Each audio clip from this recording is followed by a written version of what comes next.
was like one of those.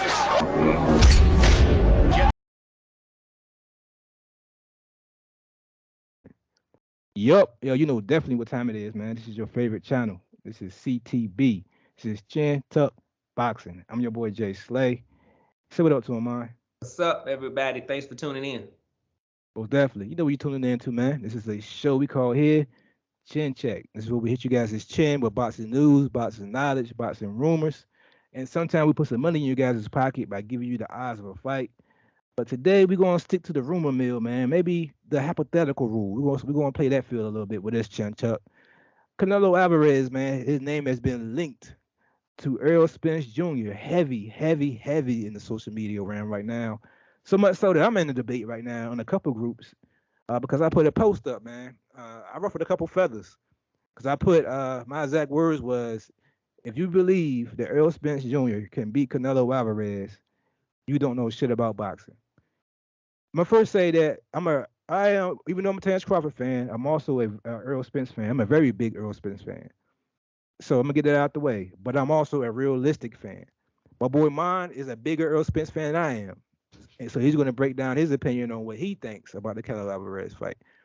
So let them know, man. Am I the one that don't know shit about boxing, or is it just a couple of these guys really are giving Spence a little bit more credit, man, than you think they are? I think the problem is that the fans are a little too emotional invested into the situation that they're not thinking straight. Like I said, a big Earl Spence fan, and I think he gonna do great things after the Terrence Crawford fight. I think he gonna beat Terrence Crawford as of right now. I mean, don't mean it's gonna happen, but that's what I believe. But when you ask me, do I believe that he can jump over 154, over 160, and fight Canelo at 164 with no fights at 160 or 154?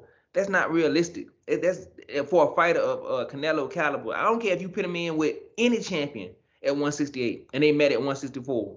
That would be too much to ask a fighter. I don't care how great he is to jump two weight classes and fight somebody that good. It's just impossible. So I don't understand how people coming up with this that Spence could beat Canelo now. If he wants to beat Crawford at the end of the year and he wants to move to 154 and campaign there for a year, and then he jumps to 160 and campaign there for another half a year, and he gets a belt, and then he said, "Hey, let's meet at 164." Then my opinion may change because I'd be able to watch him at 160 and 154 to see it, make sure his power carries up, make sure, you know what I'm saying, everything looks right. But I can't sit here and just go off what he did at 147 and expect him to jump up with Canelo at 164 and win that fight. Man, I agree with you wholeheartedly. I'm gonna take it a step further. We're not even talking about the Earl Spence that fought, let's say, when he was fighting Carol Brook and when he was fighting who's the guy fought before Carol Brook? Uh, He fought before. Chris Algieri. Let's say Chris Algieri out there and Bondu. Then about around that time, Canelo Alvarez was around 154. So then at that point, yeah, most definitely it was a great chance that Spence could have beat Canelo at that point. But people would have said Spence was a little green, in my opinion. But in my opinion, I think it would have been a great fight at that point. They would have met at 154 at that time frame. In that time frame. But now, like my boy Mon said, they would have to meet now at a higher weight that Canelo Alvarez is a lot more comfortable at that Spence has never been at. I'm actually on Facebook now with a guy who said that Spence fought at 160 in the Olympics. I'm like, bro, that is Olympic style boxing. That was 10 years ago. And there's a reason why Spence didn't come into the game at 160. They knew he would have had a better career if he would have came in at welterweight or super welterweight. Spence power doesn't carry that way, wouldn't carry that well at 160, in my opinion. If that was the case, he'd be stopping guys like Mikey Garcia. He would have been stopping guys like Danny Garcia. Yes, he just thought Ugas. I understand that. Recency bias got you thinking that he's a world beater. But there was a large gap of time where Errol Spence was not knocking people out. But in the opposite spectrum, Canelo Alvarez has been knocking out guys at 175 and 168. But they may have been washed up. I understand that. You can say Kovalev was washed up. I understand that, but he's a bigger guy. You can say all these limbs and callums ain't that good. I agree with you. These limbs and callums are some trash, but they are bigger guys, and Canelo is stopping them. You can say he has a problem fighting black fighters. He has a problem with the outboxing style. My argument with that would be is Canelo, not Canelo, but Earl Spence is not an outboxer. He is a boxer puncher. He wants to hurt you. He pressures you, and he does have boxing ability, but he's a boxer puncher. He's not an outboxer. He's not trying to land points and win on points. That's not his style. But I will also say that Killer Plant is a bigger outboxer, and he put Killer Plant to sleep.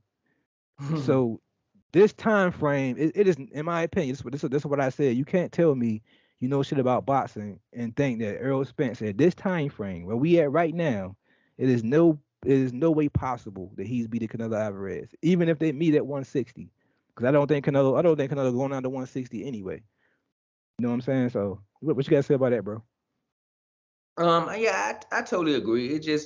It's not realistic. I mean, from a casual standpoint, I can see them being pulled into this, but to me, I mean, if you know anything about boxing, you can't do that. That's like asking, that's like the same situation with Gary Russell Jr. with Terrence Crawford when they was going back and forth. If Even if Terrence Crawford had fought him, he would have beat the shit out of Gary Russell and would have got no credit for it. And I don't care how much Gary Russell, how much skills he got, he could not come from 130 and jump up to 147 and fight Terrence Crawford. It's not happening. Shakur Steve and Tank Davis can't jump up to 147 and fight Terrence Crawford and Earl Spence. And talented as they are, they can't win that fight. Sorry. So I mean, it's just using your common sense with this. I mean, it is what it is. I got a question for you though, while we're talking about that before we wrap it up. Do you think if that I'm glad that fight won't made because I think Errol Spence would have been the same. Because even if he was able to be competitive, he would have had to change his body and everything, and he would have never been able to go back to 154 if he came out of the way at 164. He would have been the same fighter to me. So I'm glad the fight won't made yet. I want him to grow up to the weight like he's supposed to rather than jump up because you don't want that Roy Jones thing to happen. But let's say the fight did get made at 164. Do you think that would have been the biggest fight in boxing? Uh, the biggest fight in boxing. I'm gonna be honest. It might be biased, but I'll still give it to the Crawford Spence fight. I still think just because of the build up on that fight, it would be great. It'd be close second though, only because Canelo Alvarez's name is huge, and because in Texas they're gonna sell out Texas Stadium like a motherfucker. So yeah, I could see it being the biggest fight in boxing, most definitely, because just on the strength of it being a Mexican versus black. They put it on a great holiday. They're gonna put it on one of these Mexican holidays. Put it in Dallas, Texas, where there's a good mix between black and Spanish fan base. You got super Errol Spence fans. You got super duper Canelo Alvarez fans. Yes, to me, it's most definitely a $2 million pay per view. I think it's 2 million easy. I'm be honest, it's gonna break pay per view numbers in my opinion. I agree. I say it'll be the biggest fight in boxing. It won't be the best. It won't be the best fight in boxing. And there's a No. difference for people out there. The biggest fight in boxing, yeah, as far as the revenue, the pay-per-view sales, it may sell more and make more money than a Terrence Crawford and Spence fight. But by far, the best fight in boxing for us as boxing fans is that Terrence Crawford and Spence fight. So it depends on how you consider what is the best fight. If you consider it just by the best fight as far as, how competitive fight gonna be and what we want to see, Terrence Crawford and Errol Spence all day. As far as money goes in the business side, of course, Canelo and Earl Spence. But I just want to ask that question before we get out of here. I got one more thing to add, really quick. This is how recency biases works. Put yourself in Mikey Garcia's shoes. Imagine, remember when Mikey Garcia was moving up, he skipped over 140 to go to 147, and he thought he saw something in Earl Spence, and how the whole world thought that was so crazy, and how the whole world knew that Earl Spence was going to dominate Mikey Garcia. Why aren't y'all seeing the same thing for Earl Spence skipping a weight class and going up and fighting Canelo Alvarez? It's the same crazy move. Let me ask you that question. Why do you think fans are not seeing that as the same crazy move?